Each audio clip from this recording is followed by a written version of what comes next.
Olá, seja bem-vindo ao curso Primeiros Passos com Java. Meu nome é Guilherme Alves, eu sou certificado Oracle Java 7 e trabalho com Java há em torno de 7 anos. Não é a única linguagem com a qual eu trabalho, porém foi a linguagem com a qual eu comecei a trabalhar e a desenvolver. E nesse curso nós vamos abordar os conceitos mais básicos da linguagem Java, desde a sua origem, história, até chegarmos aos conceitos mais avançados e mais aprofundados da linguagem. Começando aqui pela história do Java, ele teve a sua primeira versão lançada em 1995 pela empresa Sun Microsystems e quem encabeçava o projeto era o James Gosling. E nessa época ela já se popularizou muito porque ela tinha uma sintaxe muito parecida com a sintaxe do C e do C++, porém ela não tinha, ela já lidava muito melhor com algumas dificuldades que uma linguagem de baixo nível traz. Então, isso popularizou muito a linguagem. Além do fato dela ter trazido o conceito de uma máquina virtual, o que trazia o conceito de uma linguagem multiplataforma, o que realmente não era se você levar em conta o histórico de algumas linguagens, não era a novidade, a maior novidade, mas pelo fato das linguagens de mercado da época serem o C e o C++, e o Java ter uma sintaxe parecida com a do C e do C++, isso popularizou muito. Por exemplo, o Erlang já tinha uma máquina virtual desde 1986, que depois evoluiu, mas a sintaxe do Erlang é uma sintaxe até hoje bem diferente, é um conceito diferente. Então, por conta desse mercado, ele não conseguiu se popularizar tanto. E aí, pelo fato de termos uma máquina virtual, a gente ganha o conceito de multiplataforma. Então, você não precisa mais compilar a sua linguagem para a máquina que vai rodar. Você roda para a máquina virtual, né? Você compila na máquina virtual e aí ela roda em qualquer lugar. Inclusive, foi o slogan, né? E é o slogan aí do Java por todos esses anos, que é você escrever uma vez e rodar ele em qualquer lugar. Outro conceito também muito importante que ele trouxe foi o de orientação a objetos. A gente já tinha esse conceito, né, na linguagem C++, né, o C++ ele já traz consigo a orientação a objetos, mas ainda não era tão utilizado. O Java veio trazer mais força para isso. Fora que também uma das grandes vantagens que eu considero, e ainda mais pela época que o Java trouxe, foi um garbage collector. E um garbage collector nada mais é do que um mecanismo que faz o controle de memória do código, que era um problema muito comum que havia na linguagem C e na linguagem C++, onde quem tem que fazer a manipulação de memória, alocar memória, liberar a memória física, né? Memória, quando a gente diz, é a memória física mesmo, do computador que está rodando, é o desenvolvedor. E aí acaba que isso nem sempre é tão simples de identificar no código, nem sempre isso é tão simples de se fazer também no código, e a gente também tem que levar em consideração que às vezes o desenvolvedor pode errar alguma coisa, pode esquecer alguma coisa, e acabava que aplicações que estavam eh, rodando há um certo tempo, acabavam quebrando por falta de memória, vazamentos de memória, e o Garbage Collector ele lida automaticamente com isso, sem que você, desenvolvedor, você, pessoa que esteja desenvolvendo, tenha que lidar manualmente com isso. Fora que o fato do Java ter essa ideia de ser multiplataforma fez com que ele se popularizasse muito em desenvolvimento de aplicações embarcadas, que são aplicações que rodam dentro de outras aplicações.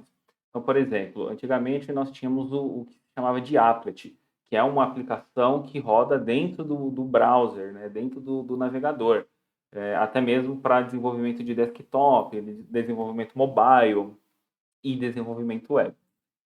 Você pode ver aqui nessa linha do tempo que é, de 2005, na verdade, até 2010, foi o processo de compra da Oracle. Então, o marco dela, né, onde efetivou a compra da Oracle, da Sun, na verdade, pela Oracle, foi em janeiro de 2010.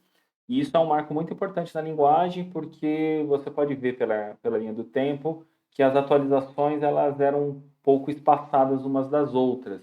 E a partir desse momento, a Oracle sempre informa que e sempre tem a ideia de fazer atualizações, pelo menos semestrais, nem que sejam atualizações que não estejam totalmente maduras, como é o caso aqui na linha do tempo, onde você vê a versão 9, a versão 10, a 12, 13, 14, são versões que não são completamente maduras, mas são versões que já anunciam o que vai ser a versão LTS, né, que é a versão que vai ter suporte pela comunidade.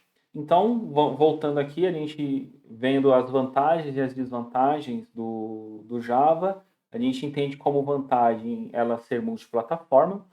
Você não precisa mais ficar compilando para certas plataformas, para sistemas operacionais. Ela trouxe o paradigma de orientação a objetos também, que é muito importante e foi muito importante. Hoje em dia existem outros paradigmas também, como a programação funcional, mas ainda assim a orientação a objetos é muito forte. O Garbage Collector, como eu já disse antes, e como nem tudo são flores também, tem os problemas que a linguagem traz, como verbosidade, realmente é um problema da linguagem, apesar das IDEs conseguirem nos ajudar muito com isso, ainda é um problema. Existem alguns outros projetos, como o Lombok e outras coisas que nós vamos ver ainda nesse curso, mas realmente ele tem algumas verbosidades, algumas coisas que nós, como desenvolvedores, temos que lidar. E o consumo de recursos. Realmente, o Java, ele consome bastante memória, ele consome bastante CPU, tem formas, estratégias de nós conseguirmos mitigar isso para que não ocorra esse consumo, mas realmente, se você parar para pensar, pelo fato de haver uma máquina virtual entre o programa e a máquina e o computador que está rodando, realmente você vai entender que tem um consumo maior ali de memória. Realmente, uma linguagem que for compilada diretamente para aquela máquina, ela vai rodar muito mais rápido, como é o caso do C, do C++, do Golang também. Então, são linguagens onde você tem um maior aproveitamento de recursos, porque você está rodando literalmente no computador, não numa abstração, como é o caso da máquina virtual. Eu vou deixar na descrição o link para a instalação, tanto do Windows, quanto para o Mac, quanto para o Linux. Para o Windows, já adiantando, é bem tranquilo a instalação, basta acessar o próprio site do Java, fazer o download, ele já tem um instalador próprio, é bem tranquilo. Para o macOS e para o Linux tem várias formas de você instalar. A que eu vou deixar aqui no link é o SDK-Man, que eu particularmente gosto e me ajuda muito nos projetos, que é uma ferramenta onde você consegue instalar várias versões e usar várias versões do Java e de outras ferramentas que o Java faz uso. Vai estar aqui logo abaixo aqui no link da descrição. A gente vai iniciar o projeto usando o IntelliJ, se você quiser utilizar outra IDE, pode usar, não tem problema. Até mesmo se você não quiser usar IDE, também não tem problema. Porém, como o foco desse curso também é mostrar como que é o dia a dia de um desenvolvedor, faz sentido que a gente use uma ferramenta que um desenvolvedor usa no seu dia a dia. Existem outras IDEs, né, outras ferramentas de codificar, como o IntelliJ, a que eu vou usar, mas existe o Eclipse, Visual Studio Code, Atom, existem outras, mas a que eu vou usar é o IntelliJ porque é a que eu vejo que é mais usada também e é a que também facilita muito o processo de codificar. Se você também não tem o IntelliJ instalado, eu vou deixar aqui na descrição o link para fazer a instalação. Ele é bem tranquilo também, tanto para Windows, Mac e Linux, é bem fácil de instalar ele. Então, essa é a cara quando você faz a instalação do IntelliJ e abre ele pela primeira vez. Essa é o visual que você vai ter.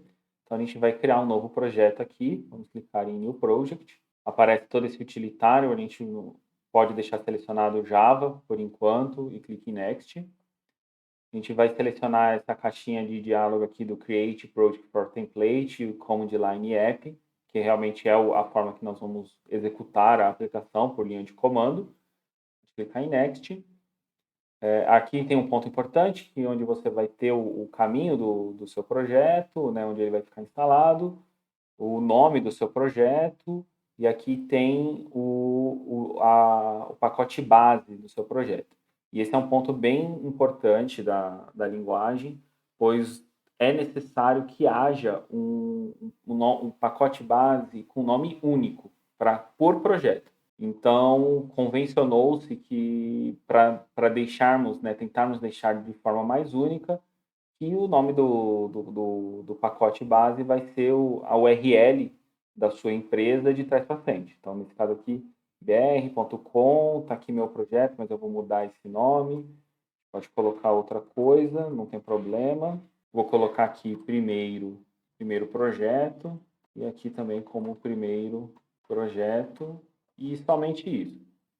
Clique em Finish, o próprio IntelliJ já vai fazer todo o trabalho por nós, e aqui a gente já tem um arquivo .java criado dentro do projeto, dentro da pasta source, e o nome do nosso pacote, e um arquivo já criado com o nome main. E aí entra um ponto importante da gente entender na linguagem, que todo programa Java vai obrigatoriamente precisar de um método, né, de algo, para você que ainda não sabe o que é método e não ficar preso nisso, mas todo programa Java precisa dessa sintaxe aqui. Então, para ele executar, porque isso aqui vai ser a porta de entrada da nossa aplicação. Tanto é que o próprio IntelliJ ele coloca essa setinha aqui, né, esse play, a gente consegue rodar ele a partir daqui. Então ele precisa que siga exatamente essa nomenclatura. Ele precisa que seja public, static, void, que se chame main com M minúsculo. Isso tudo é um pouco da herança do C, e ele tem que receber um array de argumentos. Você não sabe do que é array, o que é string, o que é cada uma dessas coisas, não se preocupe que durante o curso nós vamos entrar nesses detalhes. Bom, galera, o vídeo já está um pouco extenso. A ideia aqui é fazer vídeos curtos e menores. Então, aqui a gente criou o primeiro projeto, passou um pouquinho pela história do Java. No próximo vídeo, a gente já vai codar mais, já vai realmente entrar em assuntos como as variáveis, constantes, os tipos primitivos, que são a base aí uma das bases que compõe o Java. Se você gostou desse vídeo, dá um like, se inscreve no canal, ativa as notificações para você receber as atualizações dos novos vídeos quando eles forem lançados. Comenta também o que você gostou, se ficou alguma dúvida, se alguma coisa não ficou clara, que em breve eu respondo. Muito obrigado, pessoal, e até a próxima.